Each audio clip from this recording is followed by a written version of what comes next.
Ar jūs turite asmens sargybinį? Turiu. Bet žinai, su tais sargybiniais tai visokiausių ten problemų. Kokių? Kokių? Jiegi stambių kaulų, tokie kaip aš. Ane?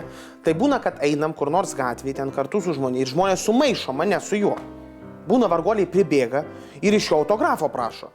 Bet patys kaltėda tas meslitos dešras ir paskui nebeprimato jau nuo tų gliutamatų. Ir neskiria paskui manęs, Sauliaus Poškos, nuo mano apsauginio. Tai liepiau aš jam dabar mažesnę auksinę grandinę nešiotis, kad skirtųsi kažko. Tai galėtumėt moteris apsauginę samdytis, kaip tas Libijos diktatorius. Kaip? Sudominai. Yra kažkoks diktatorius, kuris moteris apsauginė samdo? Taip.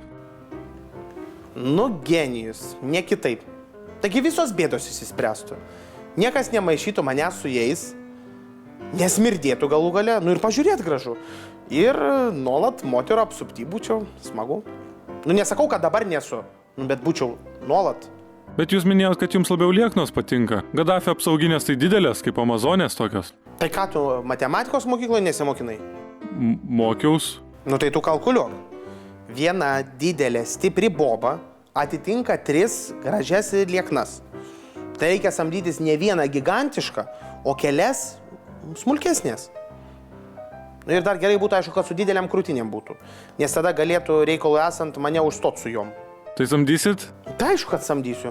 Atleisiu tą gorilą, kuris laukia ir pasamdysiu kokias 5 laputaitės. Nusiųsiu jas į apmokymus, išmokys ten jas šaudyt normaliai, elektrošokų naudotis, muštis normaliai galų gale. Ką reiškia normaliai? Tu matei, kada kaip mergos mušasi? O mirk iš juoko. Taigi už plaukų peša, griūna nuo tų savo kablukų, susiplėšo rūbus, veidus susidrasko. Tai įsivaizduoji, jeigu tokias apsauginės turėčiau.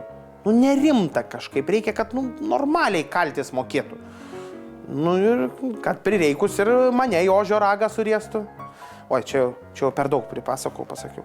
Nesvarbu, žodžiu, ką noriu pasakyti, kad reikia jau pradėti ieškotis, nes būna kartais užmiegu džekuzyje, tai reikia, kad kas mane saugotų, kad nenuskęsčiau.